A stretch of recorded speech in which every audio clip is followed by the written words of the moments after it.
of nature-based solutions for watersheds landscape assessment. Before we start, would like to let you know a few things. We have a simultaneous interpretation for Portuguese and English, so please select on the command bar on Zoom the language you want to listen to, and can be either Portuguese or um, Portuguese, and then you just select. The webinar is also broadcast live in the YouTube channel and the UN Global Compact Brazil Network, and we have two channels, one for Portuguese and another for English. And we don't have time for open questions, but you can send your questions through chat, and we are going to forward to the speakers. By the end of this webinar, we're going to have a very brief survey. And as you finish the webinar, please give us your feedback so we can improve our events. And finally, we will also send you the presentations and the slide through the email for those who applied. So just to start, I would like to hand out to Carlo Pereiro, the Executive Director of Global Compact Brazil Network. Thank you very much. Good afternoon. And it's a great satisfaction to be here with you. And first, I want to thank you for organizing this event, and our guests, Greg, Nabia, Samuel, Mariana, and Sergio and Livia. Thank you very much for being here with us, so we can have this release and a very important discussion. As we know, mainly in a moment like this, but not only this, but in the pandemic moment, so the WHO and the Ministry of Health, we need to wash our hands every 2 hours. And we know that a great part of people in Brazil are going through some water stress. And we know that 35 million of our people don't have a good quality water access. And if we think the intermittence of water, the alternating cycle, we have water every day, we are talking about almost one-fourth of our population. Mainly in a moment like this, it's even more cruel. So a great way of having water resource management is to use techniques like these, like nature-based solutions, sorry. And of course, we know it's not only a matter of cost, which is much more effective, but also some other collateral effects, some very positive effects in terms of environmental issues, such as carbon sequestration. So good luck for all of us, a good event for everybody, and thank you very much. Thank you, Carlo. And now, just to continue, I will send the word to Samuel Barreto, so the water manager, the Nature Conservancy, TNC Brazil. Good afternoon, everybody. Thank you, Juliana. And good afternoon, all of you who are listening to us. Carlo, Greg, Olivia, Sergio, Mariana, Juliana. And I want to say hello to everybody who are here in Brazil. We have an expressive number of participants out of our country, showing the interest and the importance of this agenda. So nature-based solutions and also water resilience, which is our theme for today, our subject. So we are just finishing our year, and we have another reason to thank you.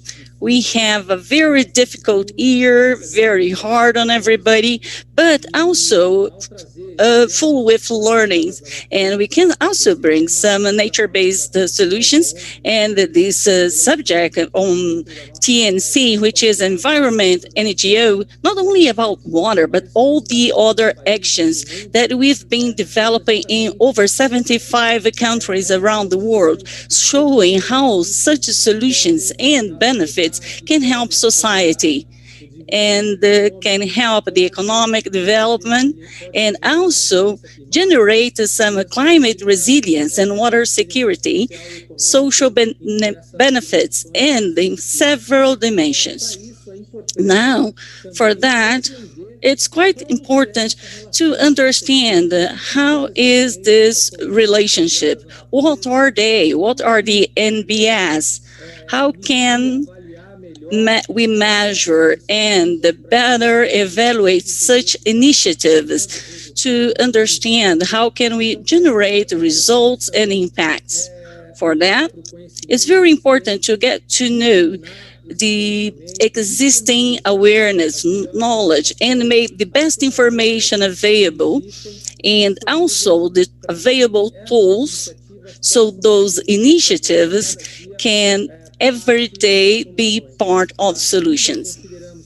Yet, we consider that the water resilience is kind of marginal in terms of water resources and sanitation. In 2018, UN showed those benefits, and we know the greatest challenges that we're going to go through in 2021. We can't give up any possibility because of the climate change, and we need to observe everything for in the water, sometimes because of the flooding, sometimes because of the scarcity. And we need to understand this relationship so we can have the best options, the best alternatives and tools. So this is what we are going to talk about today, the interface within companies, corporate sectors, and we see how companies are dealing with this subject and their water strategies. And on the same time, we have the public policies, how things will happen, how can we turn those initiatives in long-term actions. And for us, it's a great honor to be able to promote this kind of discussion and being able to release this publication in Portuguese, which has been launched last August in English. And we also had this partnership with the Global Compact Brazil Network, because alone we can't face this challenge. So next to TNC and together with everybody here, the partnerships are very important. The dialogue convergence, the common objectives, the common goals, and public and private sector, as well as civil society. Now, I want to hand out to my TNC colleague, and Nabia.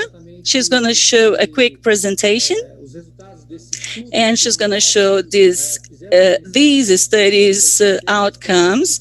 And this is a partner of work. She is graduate in Harvard Environmental Science and Public Policy. She has mastering in philosophy and environment for the Cambridge University. She's also the senior advisor on our global team for water in TNC. And her job is very important because she interacts and engages the corporate sector. So Nadia, please be welcome here. It's a great pleasure to be here and a great presentation to all. Great. Thank you so much, Samuel, for that introduction to this topic as well. And hello, everyone. My name is Nabia Ofosuma, and I'm a senior corporate engagement advisor focused on water security at the Nature Conservancy, based in the US, as Samuel said. First, I'd like to thank the Global Compact Network in Brazil for having me here today to kind of share a little bit more about this topic. So what you can see on the slide here is an image of the sunrise over the Anacostia River, which is one of the main rivers here in Washington, D.C., which is where I'm calling in from today. This is also a river that has benefited from nature-based solutions, or NBS, as I'll call them in this presentation, to help improve the water quality issues that this river has. It's also led to recreational and other benefits for the city. So the potential multiple benefits of nature-based solutions is what I'm here to talk about today, and you heard about that in our introduction as well.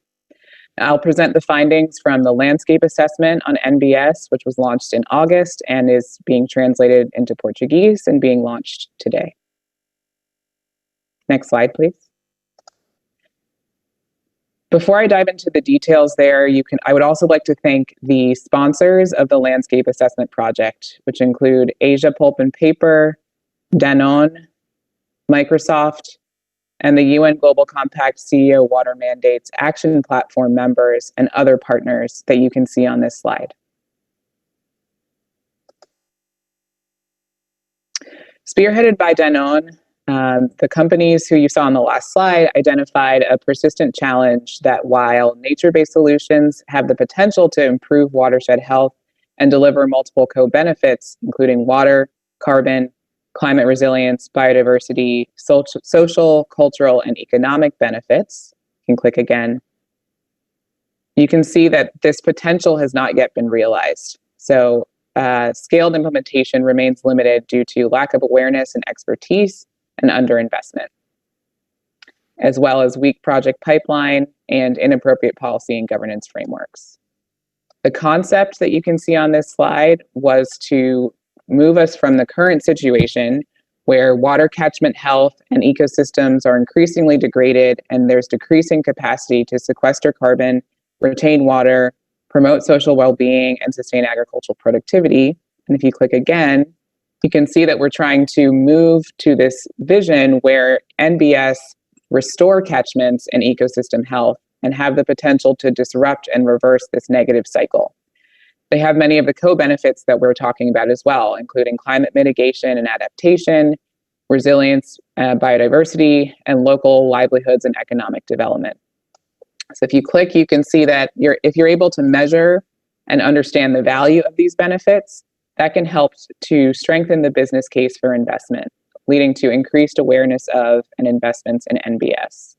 So if you click one more time, you can see kind of how we're trying to create this cycle where we can see the benefits, we have measurement of those, and that increases investment into nature-based solutions.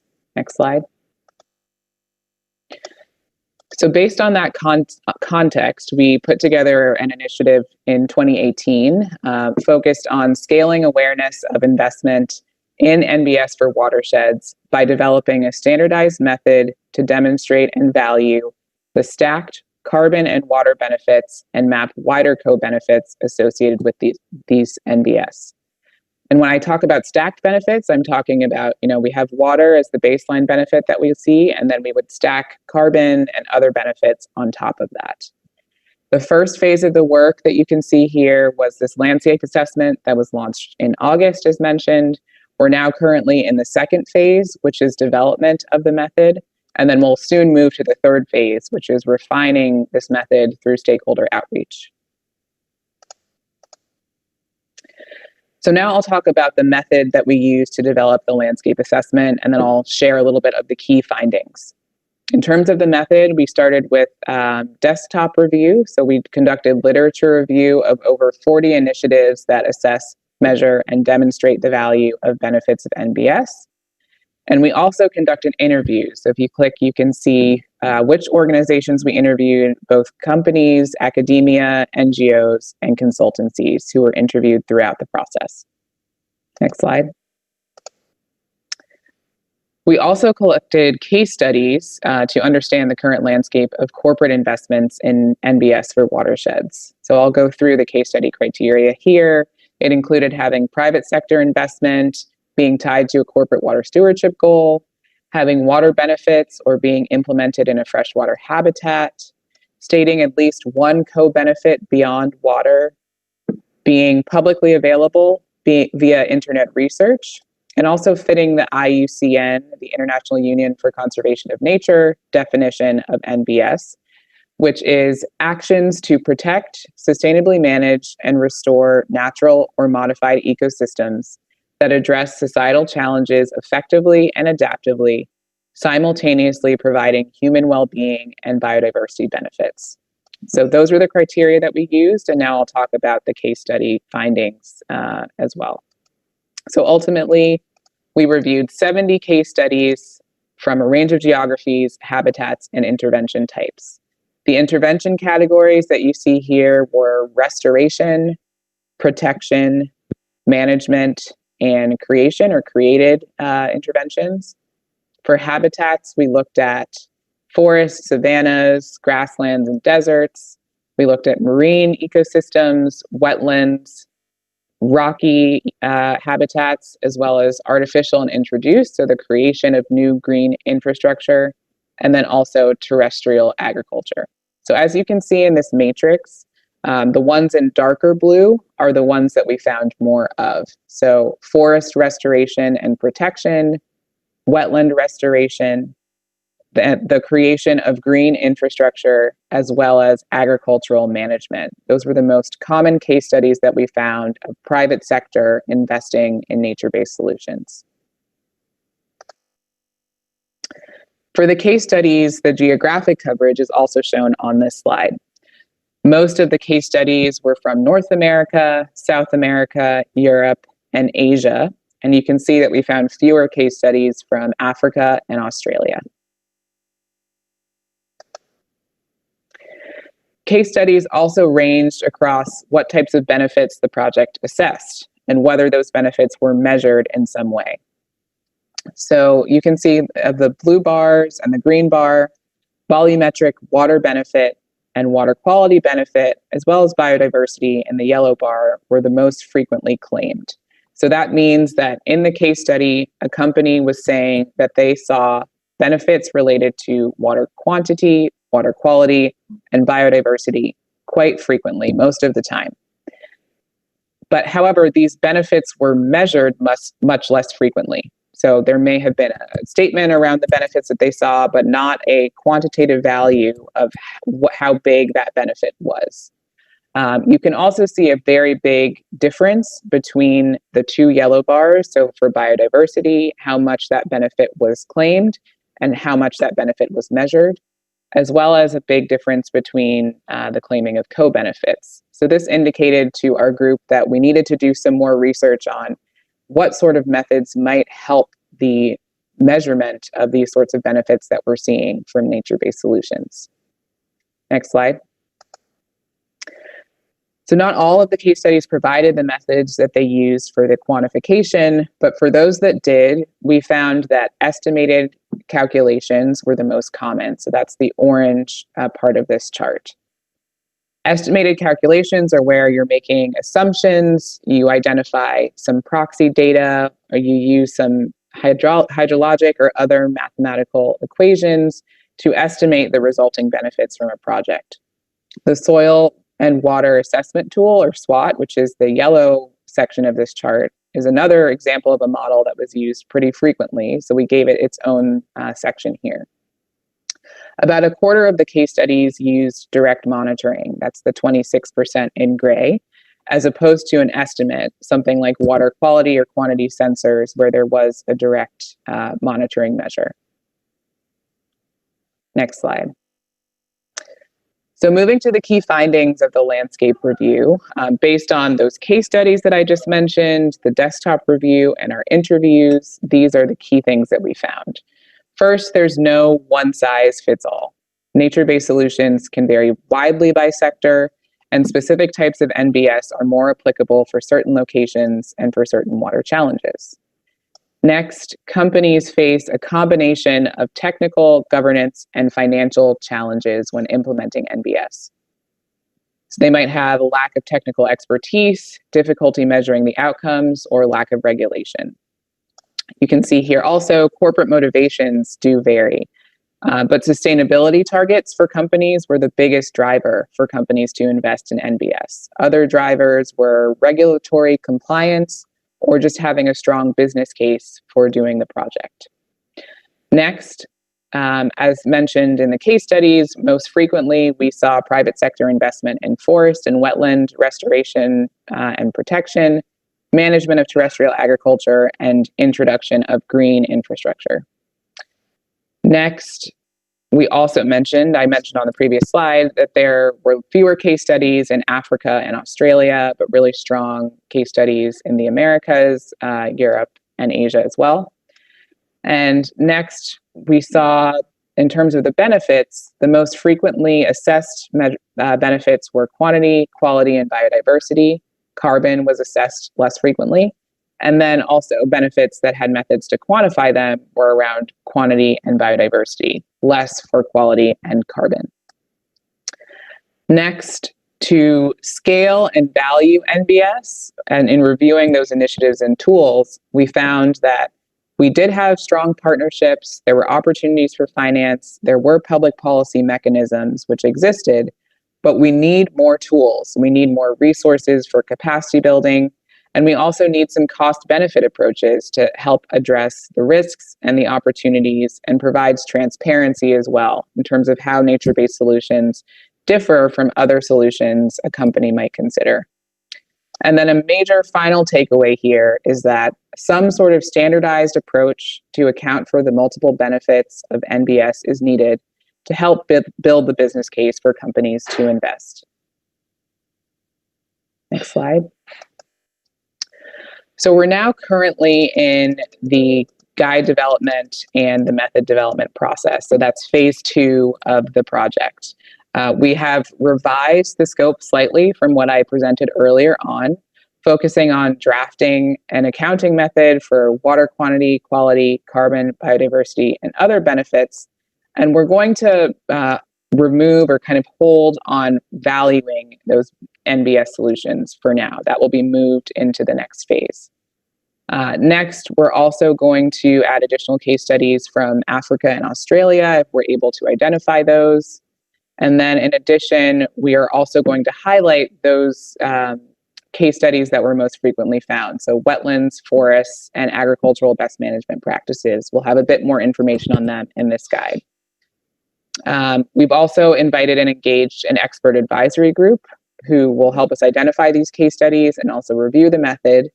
And then finally, the consulting group, Limnotech, who's based in the US, has also joined our working team, in addition to those logos that you see at the bottom, to help us develop the guide and method. And they have a strong history of working with companies in this space. So thank you very much for having me on this webinar today. If you'd like to learn more about the initiative and about the landscape assessment process, you can visit ceowatermandate.org/NBS. And then you can also contact anybody on the project team who's listed on this slide. Hopefully, we can continue to encourage companies to invest in NBS for watersheds, like through wetland restoration at a facility. And that's the photo that you can see here outside of a Dow Chemical facility in Freeport, Texas, in the United States. And we really look forward to working with all of you on this as we continue to go. So now I'll hand it over to Samuel, who will talk a little bit about the release of the Portuguese version of the guide. Thank you.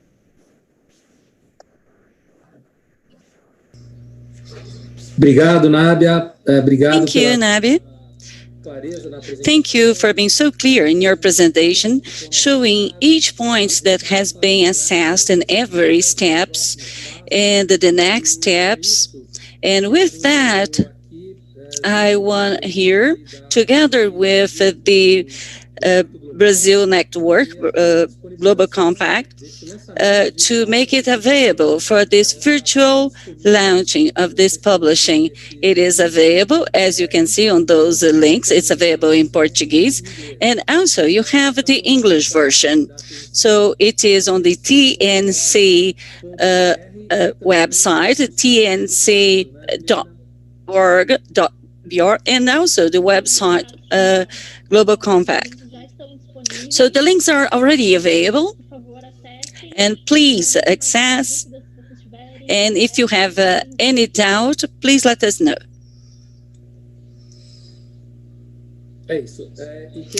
So if you are enrolled, we are going to send through the email network, and also some availability of websites we are telling you about. There is here this webinar making this material available and generating content. And you can have a better understanding when we talk about NBS in terms of planning of landscape. Thank you, Samuel. Now, we are going to move on with our webinar, and then I'm going to hand out to uh, Greg Brill, and he's the senior research of the Pacific Institute.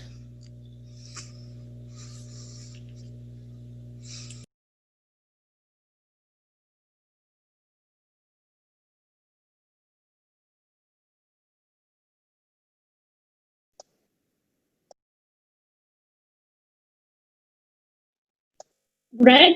Greg is muted, I think. Can you hear me now? Yes. Great. Hello.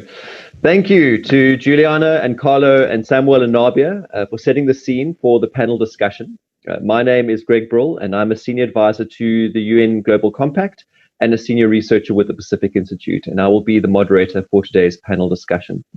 It is my great pleasure to welcome our three panelists today. The first is Livia Favaro, Corporate Citizenship and Sustainability Manager at PepsiCo. We have Mariana Appel, Environmental and Energy Coordinator at Ambev, and Sergio Arimares from the Water Resources Planning Superintendent at the National Water and Sanitation Agency. So our panel will be asked a series of questions today over the next 45 to 50 minutes, and we will start with Livia and Mariana. I will ask all of the panelists that you please keep your answers to around 5 minutes so that we can keep within time, and I will indicate when your time is up. So the first question to Livia, if you can answer this one, and then to Mariana, the same questions as well. What are the water-related challenges faced by the companies you represent? What are the strategies you have adopted to deal with these challenges? And how have you incorporated nature-based solutions into these strategies? Livia, over to you. Obrigada, Greg. Thank you, Greg. So it's an honor to be here with all these people here, people who take care of the environment and also the water preservation.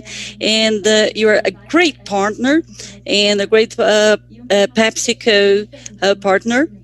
And it's a very relevant subject. PepsiCo has a commitment for a long time with efficient use of water and preservation. If you don't know, PepsiCo is one of the largest food and drink industry in Brazil. We are the largest consumers of potatoes and corn, and we have a huge responsibility on the efficient process of water use. And our strategy is to work with our value chain because there's no point in having very efficient production and work, and we have a very aggressive objective in improve the water resilience in our chain, mainly in the in our production, which is potatoes and corn, and also the production of potato snacks, which use a considerable amount of water, and we need to make it improve. And also we are engaged in reducing 25%, and also we use 60% of water consumption in our operations, and we decided to use the water defense as a standard, and up to 2025 we have this commitment of reducing our water production and improve the quality, and also having NOSA's NBS. We have some initiatives that is quite interesting that we call Demo Farm, which is a preparation and very severe training with our providers in our supply chain. And then the agriculture of this raw material should be very efficient, and with also water reuse and water recycling. And what I think is the most efficient, to tell you, that I bring today here, is the coconut production, which is one the most expressive brand of coconut market is ours. And together with the coconut farms, we develop some thermal uh,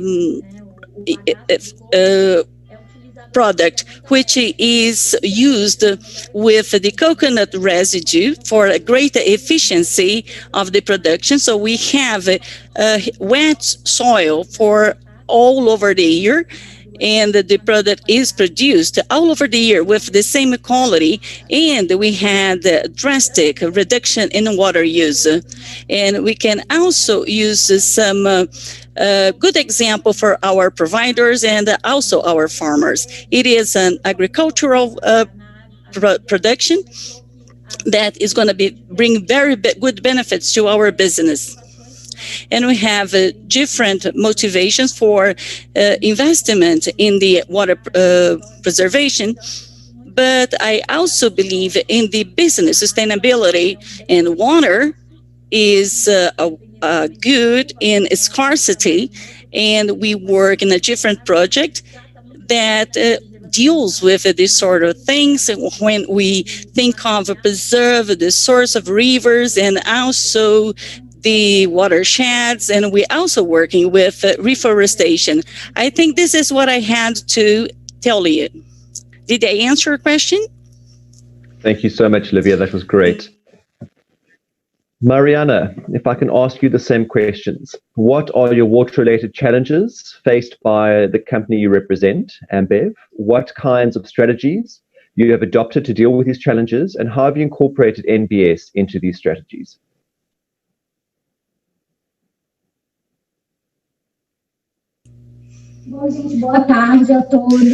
Good afternoon, everybody. I'm very happy to be here today representing Ambev.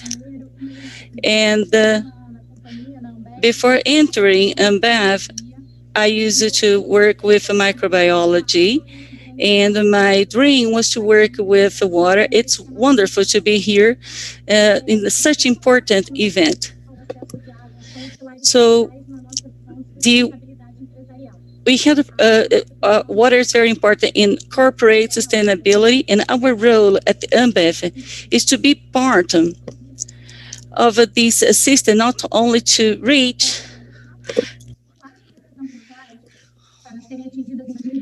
to be reached in 2015, and we compromise to improve the availability of everything.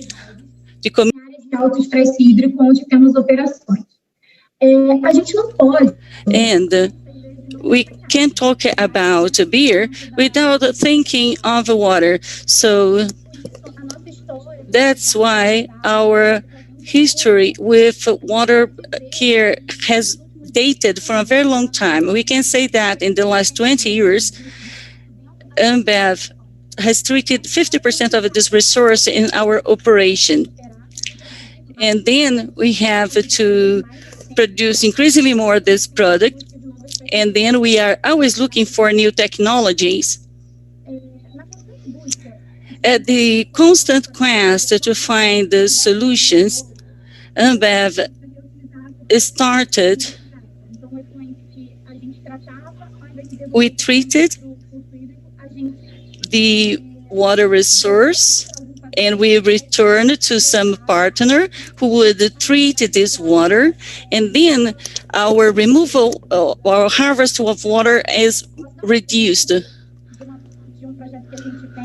But there's an example of a project we have in São José plant in Pernambuco, which is used to irrigate 8 hectares of plantation, and it is very possible to save 41,000 cubic meters. And in addition to this, which is very important, that in our power, Ambev understand the importance of investing in NBS and get some possible balance in the water quality, and the people and communities with the same purpose at the preservation of water resources, and they work in cooperation. And 2010 we work with WF Brazil, so some amazing job that was in the federal district, and this project was scaling up, and we went to some other water resources, and the program changed the name, and we call it Basins and Florist, and it adds the importance of biodiversity and preserve the water. And the greatest purpose of these is to provide the NBSs, and then we can use the water, and we can also scale up resources, leverage some resources to water use. In terms of a number, the project helped the preservation of over 10,000 acres, and together with the TNC, and also several projects in the area of Brasilia, and we also have some projects in Bolivia and Argentina. And as Livia said, we also sponsored the Coalition for the Water, and we are always speak together. We are always together at least once a month, and we exchange some ideas, and then we can leverage some resources. And there's something that I need to say. It should demonstrate the respect to society impacted by our business. So then we have this social program of Ambev, which is Aqua Ama, and it's the mineral water by Ambev. And then we take water for those who don't have it. I don't know if you know, but everything generated, all the generated by this initiative, it's used to take water to those communities, and communities benefited by this project as it is installed. And then the project is about responsibility in long term. I think one of the greatest challenges in this area is to get a scale to reduce. So we have within the company a focus driven to the water consumption. Sorry, Greg, I can't hear. So the nature-based solutions, and thank you very much. I think I answered you. Thank you so much, Mariana. And you certainly started getting into my other questions as well, so I'm glad you pulled back a little bit there. But fantastic overview of what Ambev is doing, and it's really nice to see the social component as well. So thank you for that. Sergio, I'm going to flip tables a little bit here from the public sector. Your question is, how do you see the development or progress of strategies related to NBS in the water sector? And what needs to change to advance this agenda in Brazil specifically?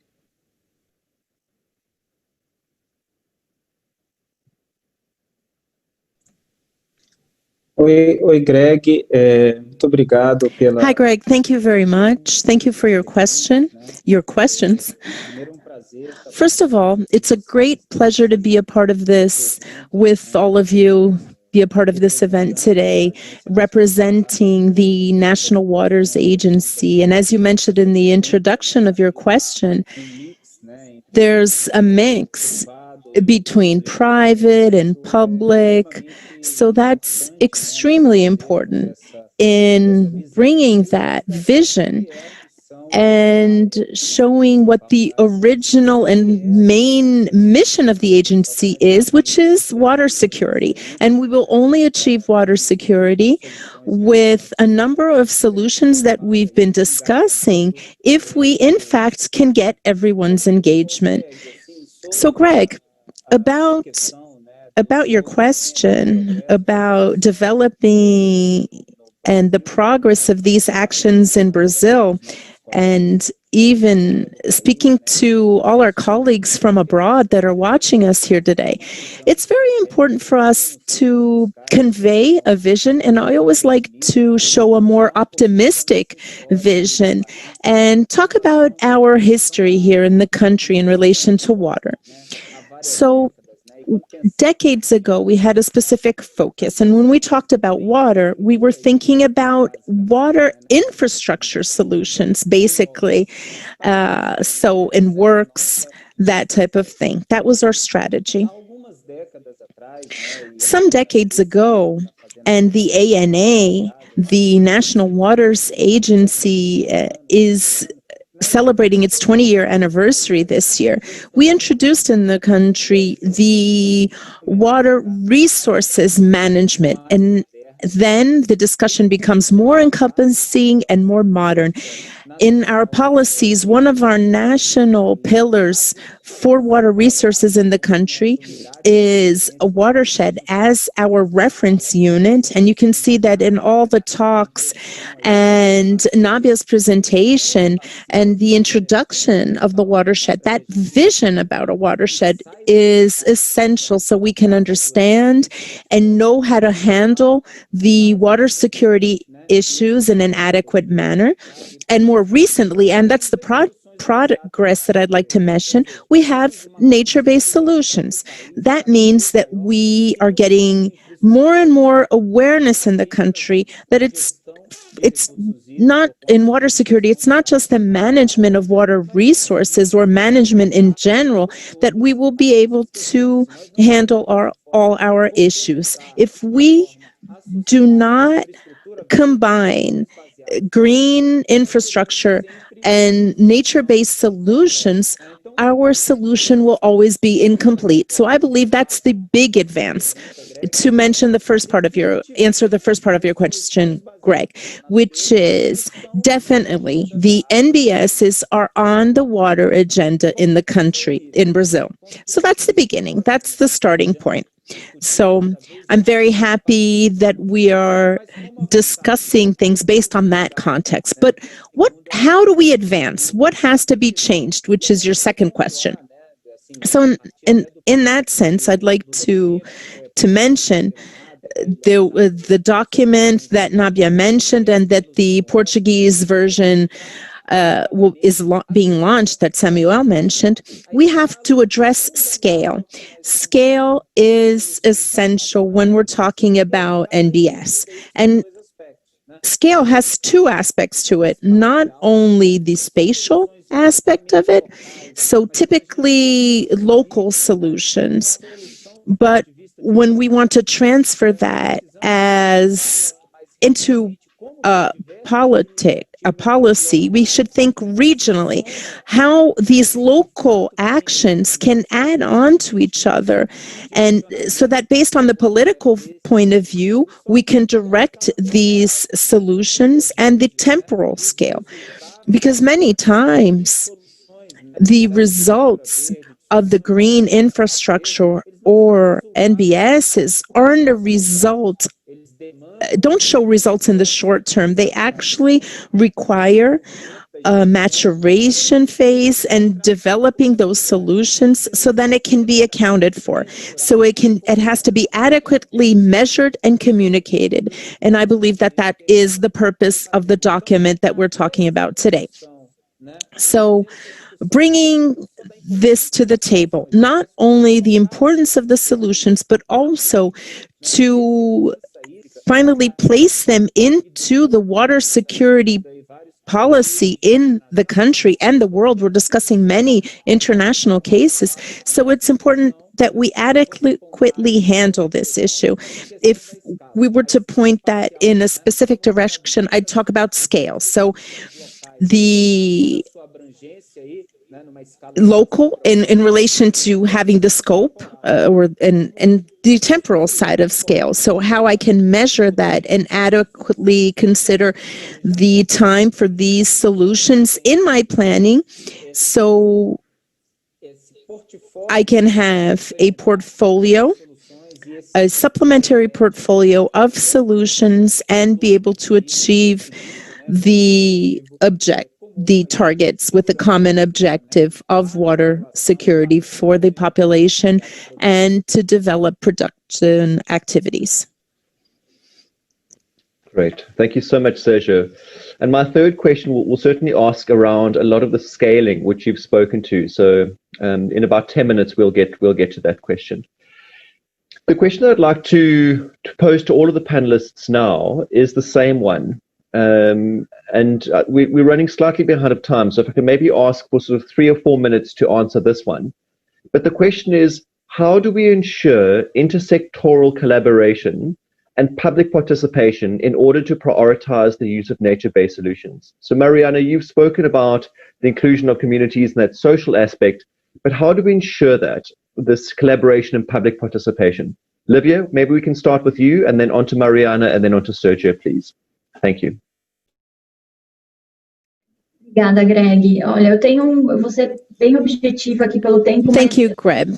I'll be brief because of the time, but I have a great example at PepsiCo. In addition to the preservation of the springs, we developed a project, and I truly believe that all the governmental areas are very important, state, local, and federal. And a company like ours that has plants throughout all of Brazil and spread out through all of these regions, the local or city partnerships are very important. So I'd like to give an example that in the city of Itu, a city that severely suffers from water scarcity, was most affected in 2018 for consumption and production.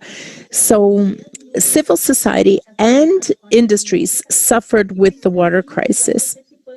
And to consider future water scarcity problems, we worked ahead through a local decree with the social technology of extracting water from inside the plant. So the plant has an artesian well inside it.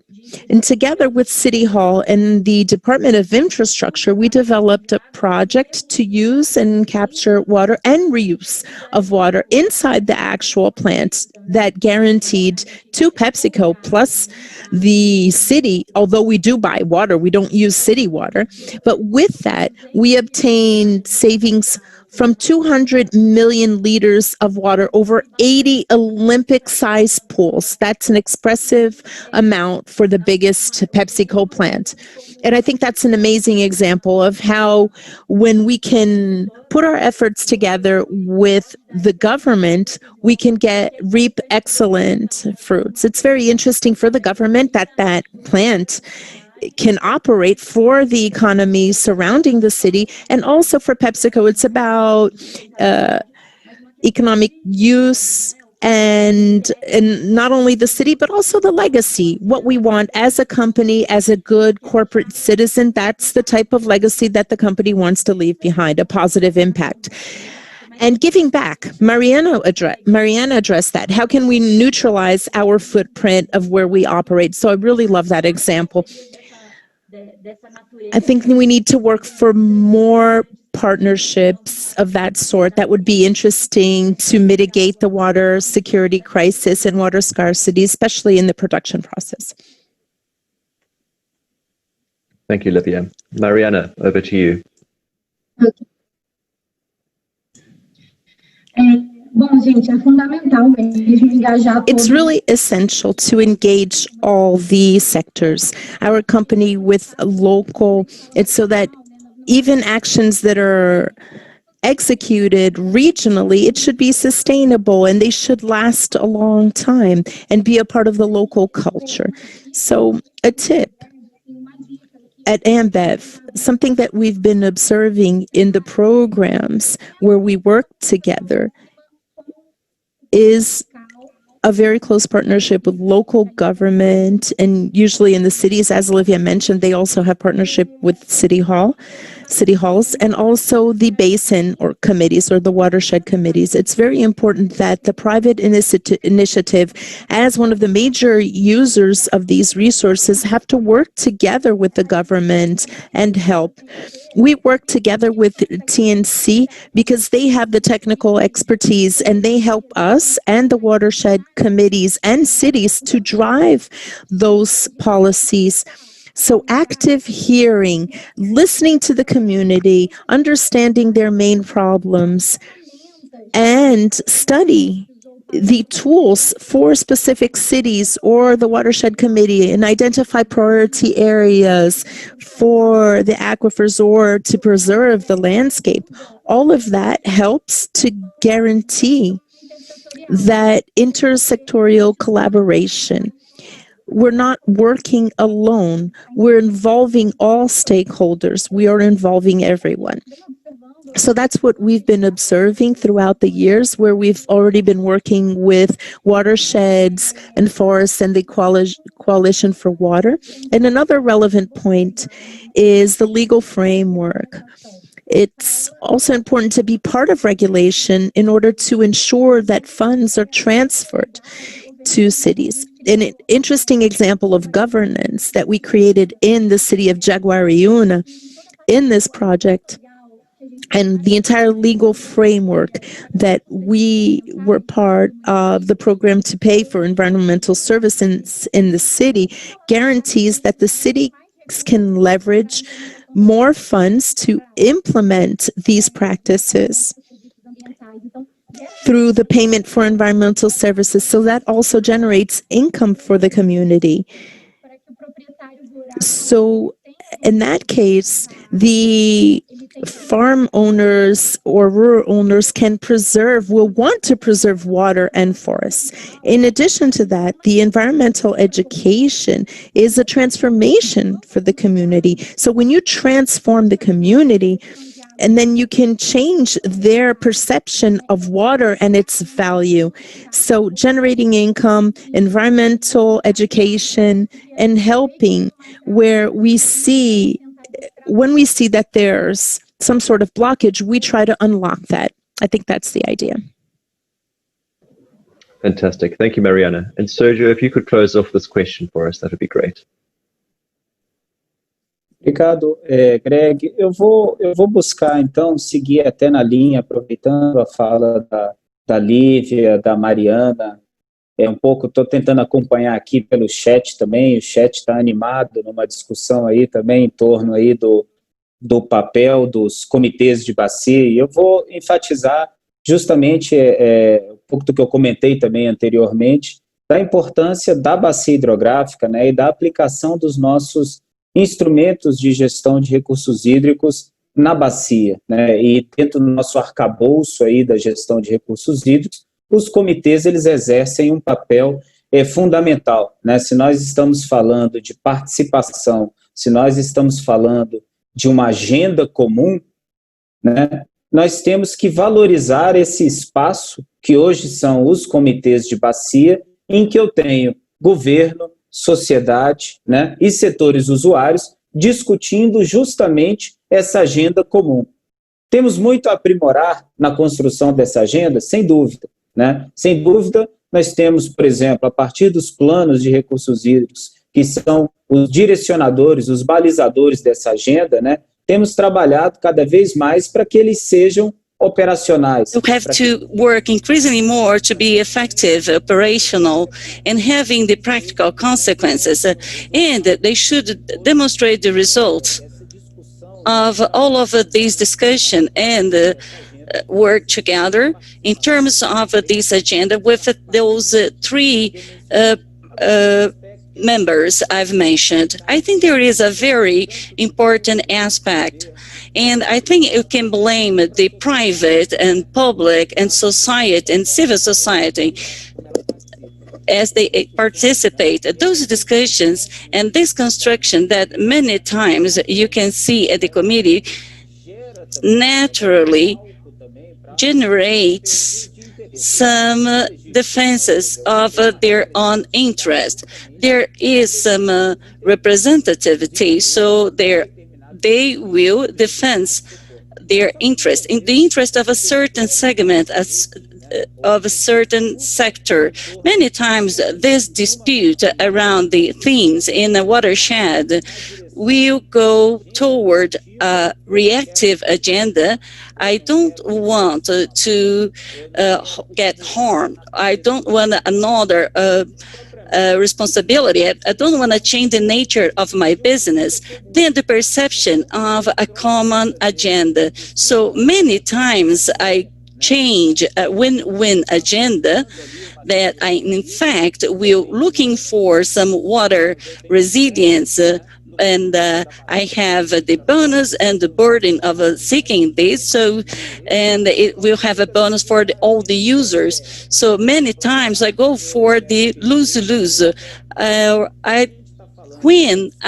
We are discussing this nature-based solution and the scale of the watersheds and also the strategies dealing with them. And here I have this honorable presence of Livia and Mariana. It is very important to take this strategic agenda to this forum. And we must adopt the position of making it increasingly more important, because instead of reducing the importance of it, and we can't lever all these strategy that we've been discussing here. So the strategy placed on the data that Nabia presented today, for example, how can we leverage all of that? So the partnership is key, the agenda is key, but the common strategy is up to everybody who can play their role and their mission. And we must be compatible to all the different uses of water, because like that, everybody will win with the water security. So everybody will win with the effectivity of solutions. So I think this is the idea. In the country, we have several examples of very successful process. So at the scope of the range of several watersheds in industrial sector, Paranapanema watersheds, and we can have this qualified understanding of water use, seeking solutions to make this use increasingly more rational. Just to mention two cases, a very beautiful work of integration of a new plan for the Paraíba do Sul water base. It's quite strategic and important. So it is, the point is we should use the constituted spaces. We need to value them, we need to improve them and fight for them, because those spaces are the real spaces for the construction, for the building of this positive agenda. Fantastic. Thank you, Sergio, for a very comprehensive answer there. All three of the panelists today have already spoken about leveraging and scaling. So the last question that I have for the panel today is, how can we leverage and scale our gains in the public sphere with nature-based solutions in order to increase water security in Brazil? So again, how can we leverage and scale the gains in the public sphere with nature-based solutions in order to increase water security in Brazil? Livia, if I may ask you again to start us off, and then Mariana, and then Sergio again. I think that way of leverage, together with the public branch, one of the examples would be the construction of a short-term program to improve the sanitation issues. For example, companies with technology and know-how to help government in a very pragmatic, specific way in sanitation, because today we lose a lot of water with the basic sanitation, which is not efficient at all. And we have several places with no sanitation and a lot of problems. So we can use our industrial efficiency, leading better professionals, and also acting in this direction. And the other is the industrial efficiency operation. How can we build business models that would be of great interest for the company? So we would design some projects that would make water better used. It could be reused. And also the government, on the other side, could have some awareness program. And I think it would be a shared responsibility. Each of us would have our own role as a citizen, where we can have this amazing example at the Coalition for the Waters, where we involved all the employees and in the reforestation. So then people can have more awareness of this. And we have three players: civil society, government, and industry working together. And then we can create models of consumption, not only human consumption, but industrial consumption, which should be more efficient at the captation, harvesting of and use of water. And as efficient, and as it is efficient, when it is efficient, we have a lot of gains, and it's a lot of water. So we can supply many cities with this. Just to complement, I like what Sergio said, because out of our programs, we work together with a certain watersheds that would foment our initiatives. And in the case of Jaguariúna, there were two projects of ours that had been approved in the watershed policies. And as it was launched, we had 10 projects approved in 6 different cities. And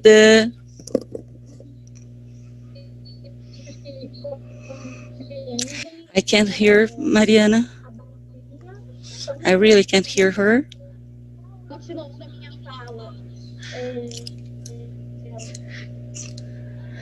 I can't hear her. Not at all. Not a word.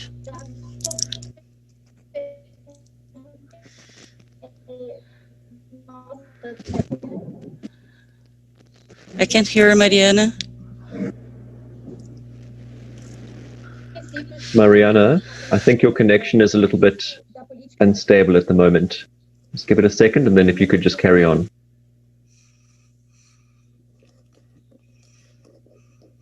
Ok. Vocês me escutam? Agora? Então, assim, o que eu queria trazer aqui para... What I want to bring here is just to complement Lívia. I think it is very important to have small-scale projects that could be double-folded in something is better. We talk about Jaguariúna because we had some projects that we helped out over there, and it brought many benefits, and we had a lot of learnings. And I believe that the company role is to scale up those pilot projects, working together with the watershed committees. And so the local community would allow the project to be shared with several players. And then you can step by step leverage fundings and resources. and it assures to manage the resources, the available resources in public and private sectors.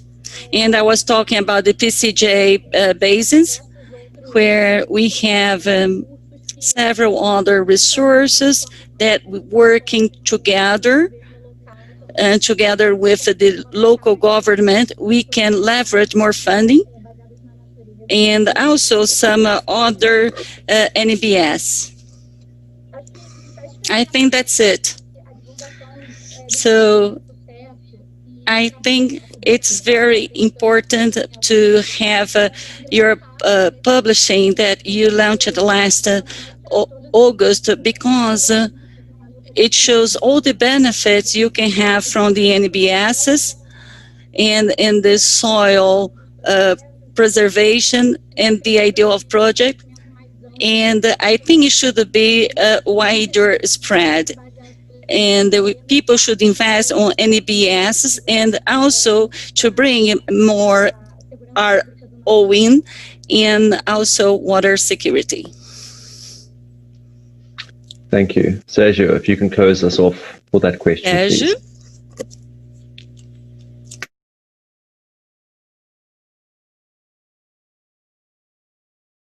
Ok.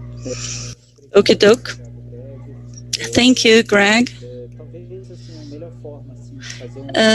Maybe the best way to close this idea, to close the answers of this question, how can we leverage the strategy? I would love to reinforce some points without being too repetitive, but I think we have a very important point in terms of strategy. The first is to complement, the solution should be complementary. As I told you, there is this historic project. We have the traditional water infrastructure, an advance of point of view of management actions, and also we have the NBSs. They are all complementary. And I don't have enough solution which is sufficient in terms of the other. It's important to understand how complementary they are, because in some moments they seem to be a dispute of solutions, and when it happens, we can't see the goal to be reached. So I think the most important question is to understand how complementary they are. So the second thing is the fact that we should treat suitably the scale, the spatial, and the time. So the success cases, as Mariana said here, and also Livia presented, they are very important. The local experience, life takes place in municipalities. So the water management happens in the watersheds. So we should have the right measuring. So that's the reason why those studies are important. The importance of the addition of those local solutions in the regional scale, and also the overall strategy. I mean, in addition to the watershed work, and now I'm representing the public sector, the National Agency of Water, we need to think this strategy nationwide. So how can we move on thinking of all the territory? Today, in the entire country, we are consuming, according to the National Plan of Water Resources, receiving information within the water structure with the entire national program of revitalizing the watersheds. So this is an invitation, and it's important that for the construction of a plan, that those strategies that we are discussing here, that many times are performed both locally or at a certain watershed. So it is very important to leverage certain policies, more global discussion. What is the right path? You see, as we are discussing now together, I think this is the main message. If we want to turn the nature-based solutions in policies, in addition to the case discussions, in addition to the forum discussions, it is important to bring this discussion, these concepts, to the national scale, to this level of strategic planning. And it is very good because it's going to direct or guide all the further actions. I think this is my main message, and the path to transform the policies. So this is what we've been discussing. We are willing to discuss. We've been working, not only ANA, but also the regional Ministry of Infrastructure, as we know, and representing here the public. And without the private sector, without collective construction, we can't get there. I agree with Sérgio, and I think this is a shared discussion.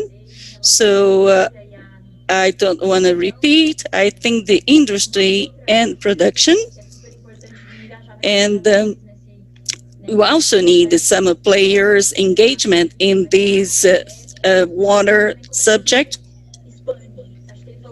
We should know how to scale up. And he said something that I agree with him. I think we need some policies of development to take drinkable water, mainly to the north and northeast of the country, with a very simple methodology like a cistern and education. I think it's a set of factors altogether. So in terms of water use in production, and also to bring together with value chain, with this vision of business sustainability.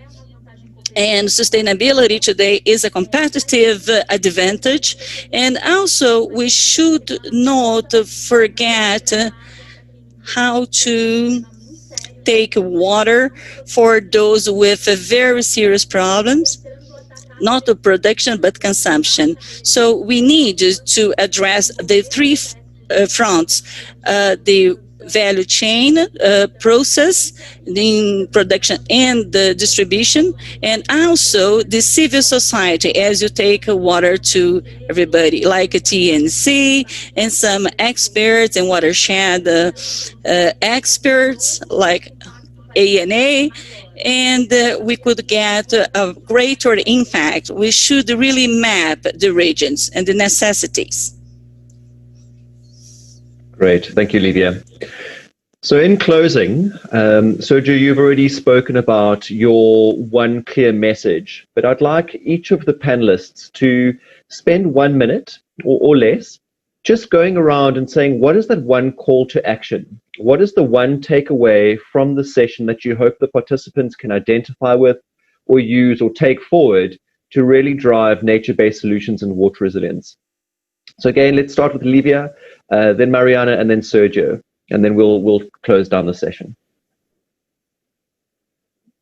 Então, obrigada. Só para finalizar, quero agradecer de novo. Thank you very much. To end, I'd like to thank once again for the opportunity. This is a great opportunity to discuss these opportunities. And to me, my takeaway is how we can use technology and what's most modern and available in the industry and share that and take that to partners. How can we use our expertise and our talent to help in the water theme? We have a lot of opportunities to share knowledge, methodologies, So a multinational company such as PepsiCo, whatever we do in India may work in Brazil, so we don't have to reinvent the wheel. So we can shift that around and bring in technology solutions that are very much in line with what the scenario currently needs. Thank you again. And congratulations on organizing such a relevant event. Thank you, Lydia. I would also like to thank once again for participating here. It was great to be here with all of you. It was a very rich discussion. This was great. I believe that the main takeaway that stays for me is about considering the social aspects in addition to the environmental aspects. That's a fact that encourages engagement from all users and brings in co-benefits beyond water, such as income generation for local communities. I believe that we can't work on that separately. We always have to work on those aspects together, and we have to use more of the public policies that already exist, the forums that already exist, and be a part of that, an active part, and work together with other players, with the public and private players, the community, everyone together working for water security and fair access to water by everyone.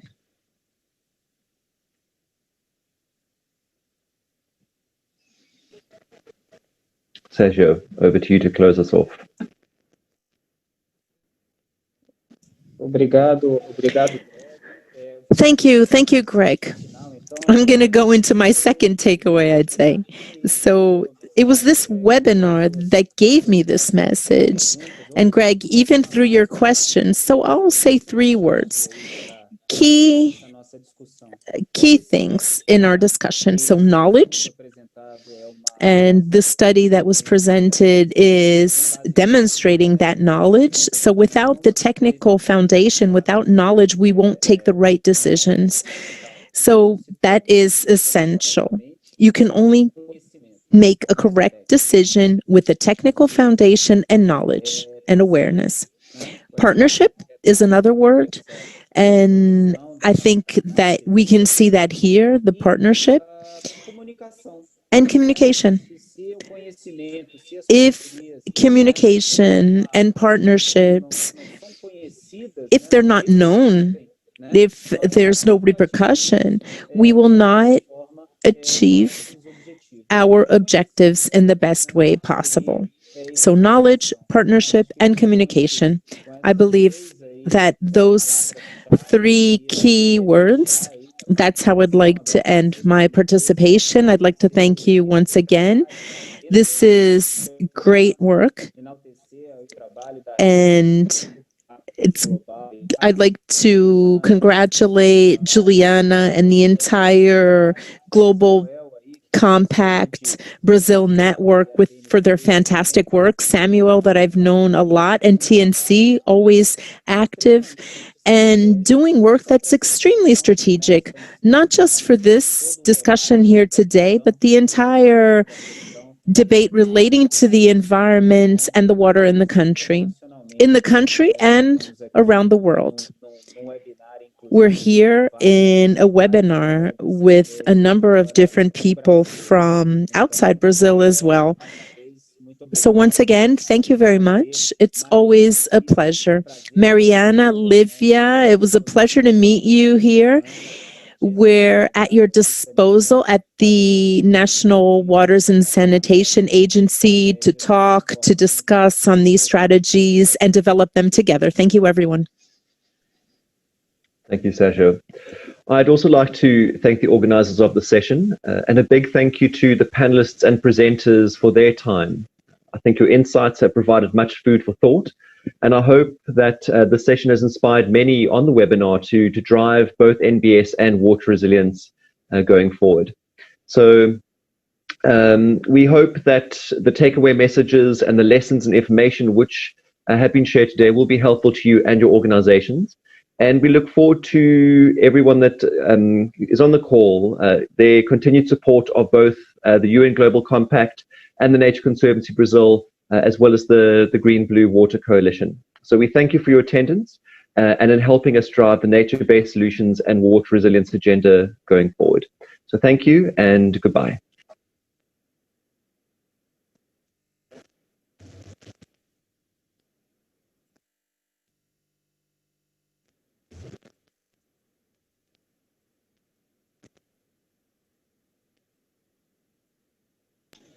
Thank you. Bye-bye.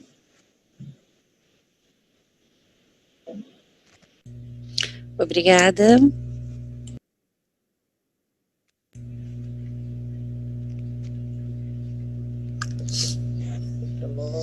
Tchau, foi um prazer.